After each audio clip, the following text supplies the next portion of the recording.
Ang negosyong pag-aalaga ng baboy ay di biro. Seryosong trabaho ito.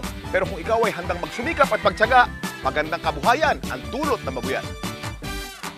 Sa buong Pilipinas, sa lahat ng lalawigan, maraming taong masensong buhay sa negosyo ng babuyan.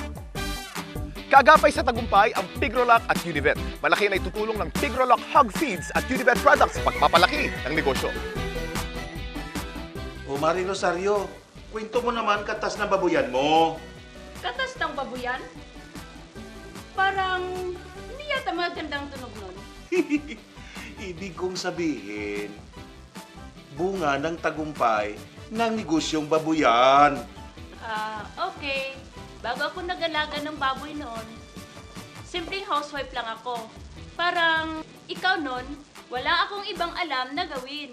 Pero, nung nagbaboyan ako at napalago ko ang negosyo, natuwa ako. Kasi, di ko akalain na kaya ko palang gawin yon. Sa lugar namin, kami ang naging supplier ng pork. Proud na proud ako doon. At syempre, tulad yung lahat, nabibili din namin ang pinapangarap ng aming pamilya. Napalaki at napaganda din namin ang aming bahay. At nakabili din kami ng sasakyan.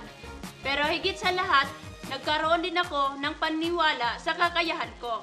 Meron rin pala akong galing at husay na lumabas sa pagpapatakbo ng babuyan ko. Mga kabayan, sana po ay lagi tayong healthy. At kung nag-aalaga po tayo ng baboy, Baboy Kampiyon Tip. Walang ikakatakot kung mahusay ang gamot tulad ng Coglapest Hog Cholera Vaccine. Hindi nakaka-stress, ito'y Tiverval strain na pinapadami sa cells ng baboy kaya walang allergic reaction. Ito rin ay safe, mabisa at nagbibigay ng mas matagal na proteksyon laban sa hog cholera.